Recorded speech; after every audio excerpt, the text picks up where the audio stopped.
Terkait masalah kurikulum, Mas Menteri, seperti yang saya pernah sampaikan sebelumnya, pada saat ini sempat dipaparkan, saya sangat suka sekali dengan kurikulum prototype ini. Ini merupakan terobosan baru, menurut saya sangat challenging di Indonesia, tapi why not untuk tetap kita go untuk dikerjakan.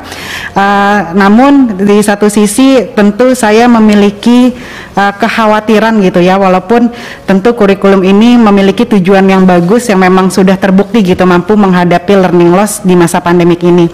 Kekhawatiran saya itu adalah ketika penerapannya tidak sama rata di setiap sekolah karena bersifat fleksibel, itu muncul pertanyaan di benak saya terkait mutu dan kualitas siswa lulusan-lulusan yang dimana mereka yang nanti akan menerapkan kurikulum ini ataupun yang nantinya tidak menerapkan gitu.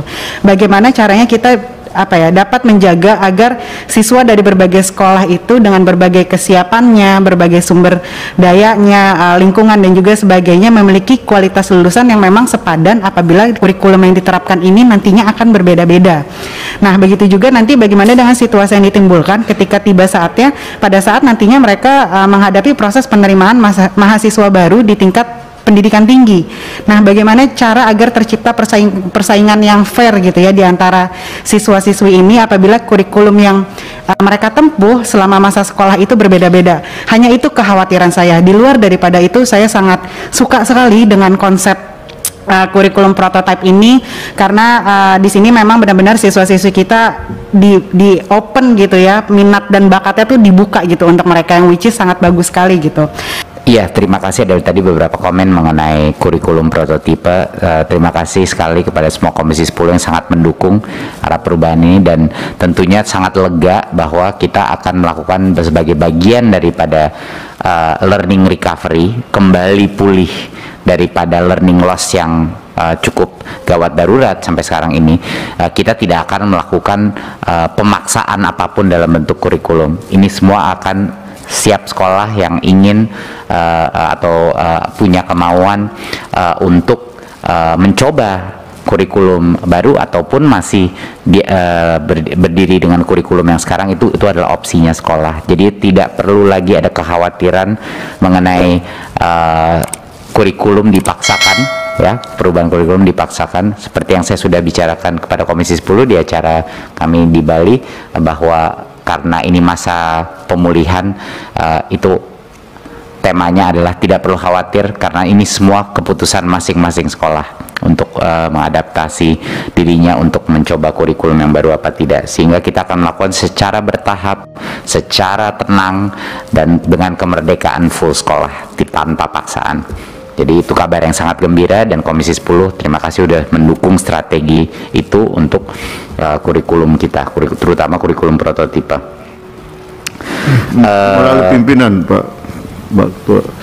Mas Menteri, di dalam rapat kemarin, pertemuan kemarin, artinya secara prinsip kami sejalan dengan apa yang Mas Menteri pikirkan. Artinya sekolah bebas, artinya lebih leluasa untuk memilih. Cuma juga ada catatan dari kami juga, artinya kemarin saya sampaikan juga Mas Nino di dalam rapat, bahwa ruang keleluasan untuk memilih ini juga bisa berakibat atau berdampak pada mereka yang kalau memang mereka belum sanggup, ini akan tertinggal.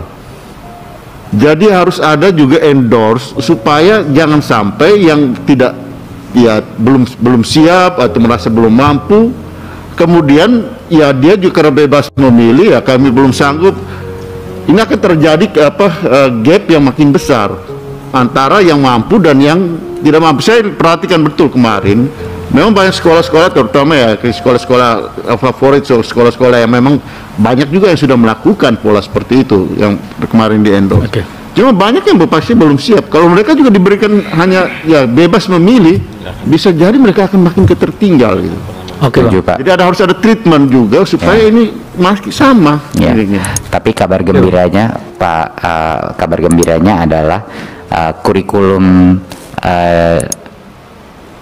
yang kami rancang di masa pandemi, kurikulum darurat itu malah untuk sekolah-sekolah yang paling ketinggalan, mereka yang mengejarnya paling cepat. Jadi sebenarnya kurikulum baru ini malah lebih bermanfaat lagi untuk sekolah-sekolah yang paling ketinggalan, karena mereka yang bisa mengejar ketertinggalan karena perampingan dan penyederhanaannya sangat besar. Tapi jangan khawatir juga, kita pasti akan ada berbagai macam platform teknologi maupun bantuan dari Kemendikbud yang akan bisa membimbing mereka dalam proses transisi ini. Tetapi Pak, terus terang, kalau sekolah dipaksa melakukan apapun, tidak akan sukses. Harus datang dari kemauan diri guru-guru di dalam sekolah itu. Kita sudah bertahun-tahun melihat ini terjadi, bukan hanya di Indonesia, dimanapun. Apapun yang dipaksakan, itu probabilitas suksesnya sangat rendah, karena kemauan daripada guru-guru dan kepala sekolah untuk berubah adalah kriteria terpenting untuk kesuksesan. Tapi nggak apa-apa, lama-lama juga mereka akan melihat tetangganya mulai melakukan, oh itu kayaknya sangat menarik, lebih organik saja Pak. Tapi kan ini kita dalam proses 2 tahun ini kita akan